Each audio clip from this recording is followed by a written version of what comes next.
केन्दुपत्र उपरे जीएसटी 5% को ह्रास पूर्व केन्दुपत्र उपरे 18% जीएसटी रही जहां ह्रास पाई बारंबार ओडिशा सरकार केन्द्र निकट में दाबी करि आसुथिले। गतकाली जीएसटी काउंसिल बैठक में एने बड़ निष्पत्ति होईछि। केन्दुपत्र उपरे एणिकी 18% नुहे 5% जीएसटी रहिबो बोली निष्पत्ति होईछि, जहां स्वागत करिसेंती मुख्यमंत्री मोहन माझी। दिल्ली सांबादिक सम्मिलन करी मुख्यमंत्री कहिसेंती एहा द्वारा ओडिशार केन्दुपत्र तोलाड़ी बहु मात्रा रे उपकृत हेबे। कृषि जंत्रपाति उपरे मध्य टिकस ह्रास हेबो। केंद्र सरकार नैथिबा निष्पत्ति को स्वागत करिसेंती मुख्यमंत्री।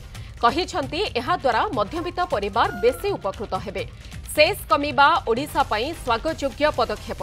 कोयला क्षेत्र में ओडिशा अधिक लाभवान हेबो बोली कहिसेंती मुख्यमंत्री।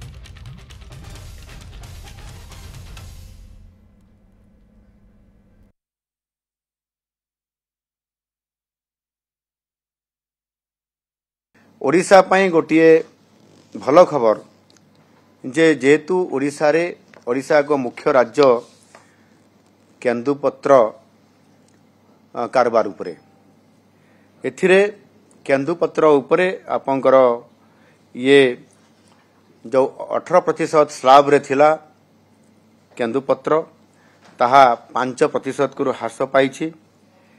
एहा हेबा द्वारा केन्दुपत्र तोलाणीकर पई गोटे निश्चित भावरे तांको पाई ये आनंदर विषय। विशेष करी आम ओडिशा कोयला क्षेत्र में आम अधिक लाभान्वित हो पारिबा। सेति पई जेतिकी इस कंपनसेशन सेस रे जो चली जाउतला बंद होआ फरे आमर जो स्लाब रे मध्य आमर ये जो स्लाब रे 5% रे आम पाउथले ताहा 18% को एटा हेबा द्वारा इथिरे आम अधिक उपकृत हो पारिबा। प्राय 3 गुण रु 4 गुण पर्यंत अधिक एथिरे आम पाई परिबा, जोटा कि बहुत बड़ ओडिशा पई गोटिए सुसंवाद।